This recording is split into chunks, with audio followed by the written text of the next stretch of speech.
Students, 10th class chapter number 8 height and distance, ऊंचाई एवं दूरी के बारे में अपन पढ़ रहे थे। इसके मैंने 4 वीडियो कंप्लीट करके अपलोड कर दिए हैं। आप सभी विद्यार्थियों ने देख लिए होंगे। हमने 11 क्वेश्चन कंप्लीट कर दिए थे। क्वेश्चन नंबर 12 आपके सामने है।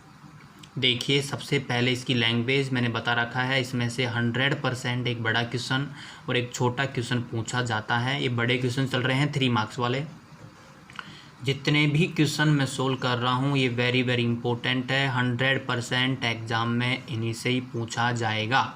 तो आप सभी विद्यार्थी अच्छे से इनकी प्रैक्टिस करें, चित्र बनाने की प्रैक्टिस करें, क्योंकि चित्र बनाने का 1 नंबर मिलता है। चित्र पेंसिल से बनाएं, नामांकित बनाएं, साफ़ सुथरा बनाएं, कटिंग नहीं करें।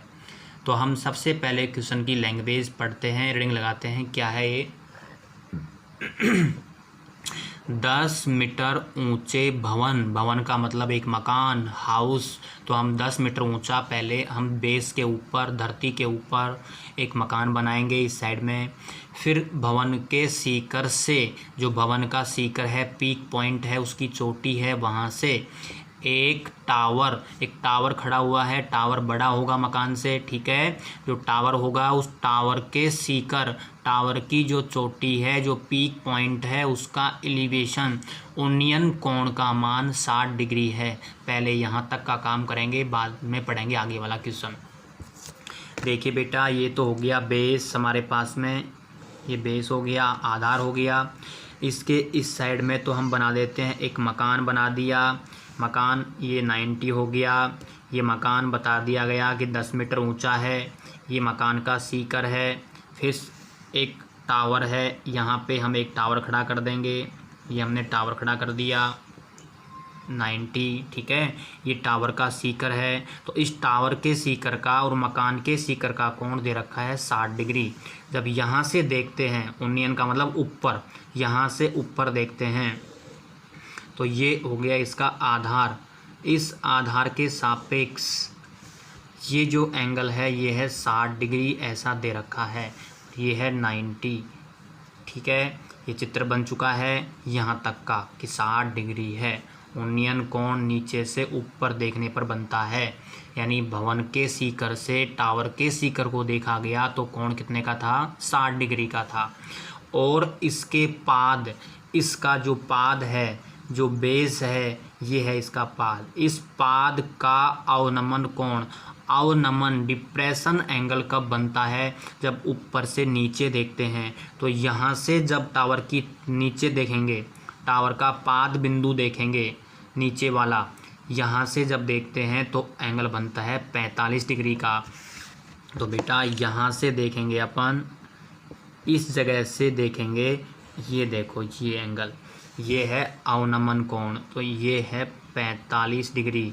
तो ये भी कितना होगा?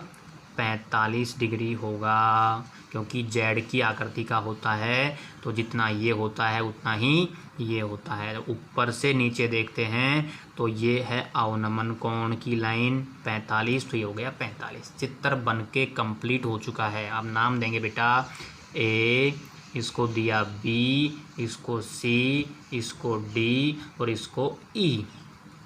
अब देखो, इसमें ये 10 मीटर है तो ये भी 10 मीटर होगी आमने सामने। ई डी 10 है तो बी सी भी 10 होगी। और बात करते हैं यहाँ से यहाँ तक, ई बी और ये डी सी भी इक्वल होंगी। ये दोनों इक्वल हैं और ये इक्वल हैं, ठीक है।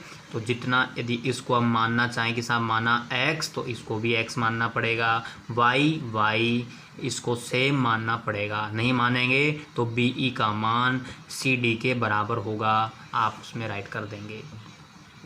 तो समकोण त्रिभुज इसमें कितने बन रहे हैं? एक समकोण त्रिभुज तो ये बन रहा है, नाम बोलो ABE। और एक समकोण त्रिभुज ये रहा बेटा 2 नंबर, नाम है EDC। EDC में लगाना है और ABE में लगाना है। अब बात करते हैं टावर की ऊंचाई ज्ञात करो। टावर की ऊंचाई, टावर देखो कौन सा है, टावर है यहाँ से यहाँ तक AC। तो टावर की ऊंचाई बतानी है AC बराबर AB प्लस BC। तो हमारे पास BC तो 10 है लेकिन AB नहीं है, तो इसको हम H मान लेते हैं। अब बताओ टावर की ऊंचाई कितनी हो गई, H प्लस 10 या 10 प्लस H। AC बराबर AB plus BC, H plus 10। ये हमारे पास टावर की हाइट हो गई, हाइट ऑफ टावर। और हाइट ऑफ हाउस वो है 10 मीटर इज गिवन। फिगर यदि समझ में आ गया तो क्वेश्चन सोल्व करने में प्रॉब्लम नहीं आएगी, ये बात आप ध्यान रखें। तो हम अब राइट करते हैं बेटा कि DE एक भवन है, DE एक भवन है, DE is equal to 10 metre. AC एक टावर है जिसकी ऊंचाई is equal to AC AB plus BC H plus 10। ये हमारे पास टावर की ऊंचाई आ गई। अब हम राइट करते हैं त्रिभुज नंबर 1। त्रिभुज है ABE से। अब हम राइट करते हैं ABE। ABE वही खड़ी वाली भुजा AB डिवाइड BE बार बार काम में आ रही है L/A। ये लंब हो गया, ये आधार हो गया और ये कर्ण हो गया। तो L/A किसका होता है, देखो AB का मान H, BE का मान X, L/A perpendicular upon base, लंब बटा आधार होता है tan, थीटा का मान 60 डिग्री, एम्प्लाइज H/X, tan 60 का मान सारणी से याद।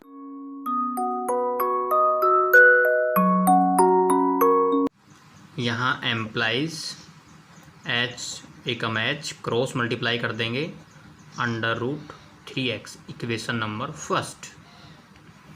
अब हम नेक्स्ट पेज में सेम ऐसे ही करेंगे त्रिभुज नंबर 2 से। ट्राइंगल EDC वही L/A, L यानी लंब, A यानी आधार, परपेंडिकुलर अपॉन बेस और L/A वही 10 का होगा। अब की बार यहाँ 45 आ जाएगा, अब यहाँ 60 आया था। सेम ऐसे कैसे नेक्स्ट पेज में राइट कर रहा हूँ, आप त्रिभुज को यानी चित्र को यहीं देख लो।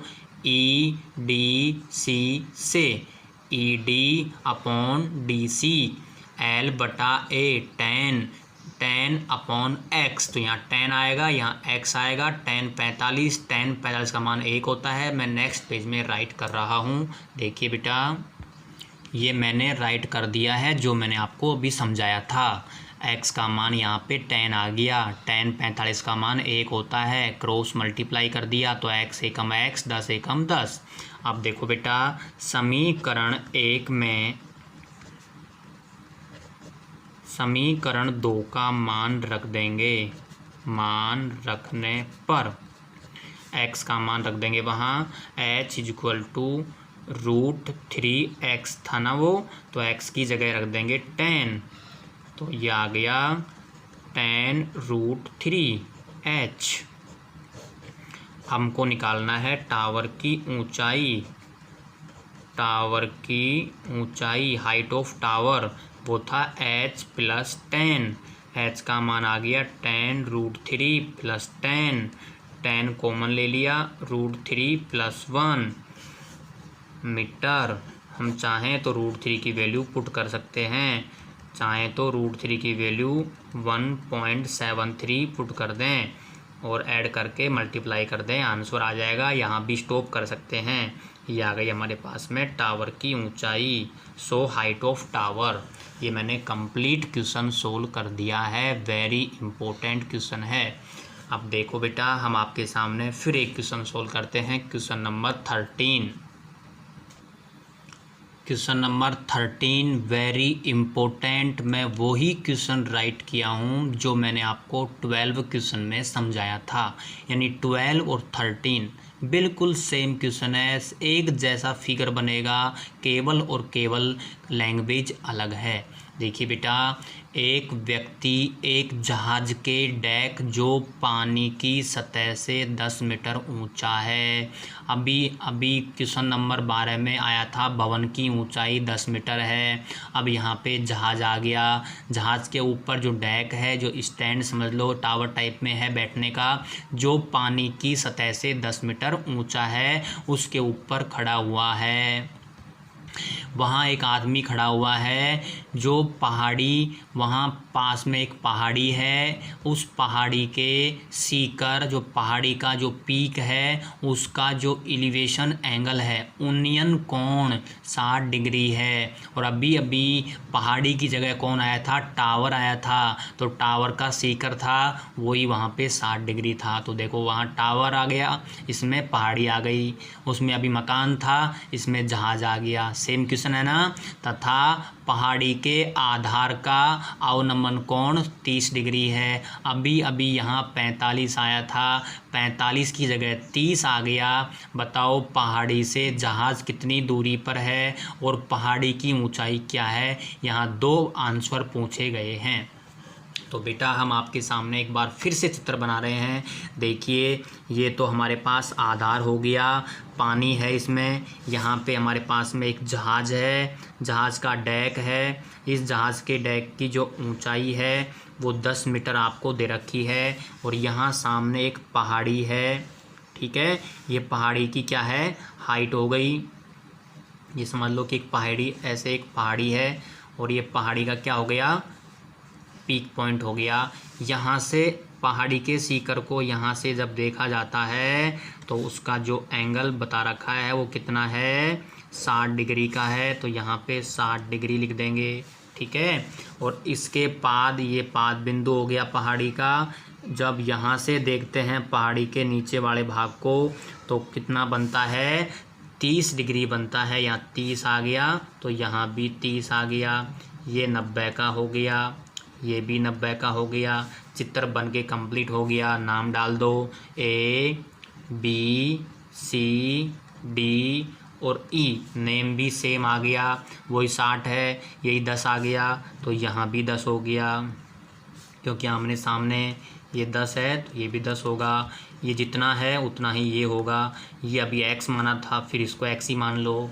देखो चित्र वही है ना, बिल्कुल भी अंतर नहीं है, यानी 99% सेम फिगर है। केवल 1% में बस ये 30 आ गया 45 की जगह। तो बेटा इसलिए हम एक क्वेश्चन सॉल्व करते हैं और एक आपसे करवाते हैं कि आप कितना समझ पाते हैं। तो आप ये क्वेश्चन सॉल्व करेंगे। देखो इसमें क्या पूछा है? पहाड़ी से जहाज़ की दूरी। तो ये तो पहाड़ी है और ये जहाज़ है, तो दूरी कौन सी हो गई? x। x का मान अभी अभी आया था ना, तो इसमें बेटा बता रहा था पहाड़ जहाज़ से कितनी दूरी पर है। तो x का मान निकालना है, तो समझ जाना ये आपका पहला आंसर आ चुका है। x का मान आते ही पहला आंसर आ जाएगा। उसने कहा पहाड़ी की ऊंचाई बताओ, तो पहाड़ी की ऊंचाई यहाँ से यहाँ तक है, तो मैंने इसमें h मान ली यहाँ पे, ठीक है। उसमें भी h मानी थी ना, h मीटर। बताओ ऊंचाई कितनी हो गई? h + 10। h का मान आ जाएगा, यहाँ रख देना h का मान, और ये कंप्लीट आंसर आ जाएगा AC। तो सेम का सेम 12वां क्वेश्चन है। यदि आपको 12वां क्वेश्चन समझ में आ गया तो आप 100% क्वेश्चन नंबर 13 यानी 13 सोल्व कर लेंगे। ओके, आपको कंप्लीट करना है। फिर हम आपसे मिलते हैं नेक्स्ट वीडियो में। मैं हर वीडियो में केवल 2 क्वेश्चन कर पा रहा हूँ ताकि आप इनको अच्छे से सोल्व कर लें और आपका ये चैप्टर परफेक्ट तरीके से तैयार हो जाए। ओके।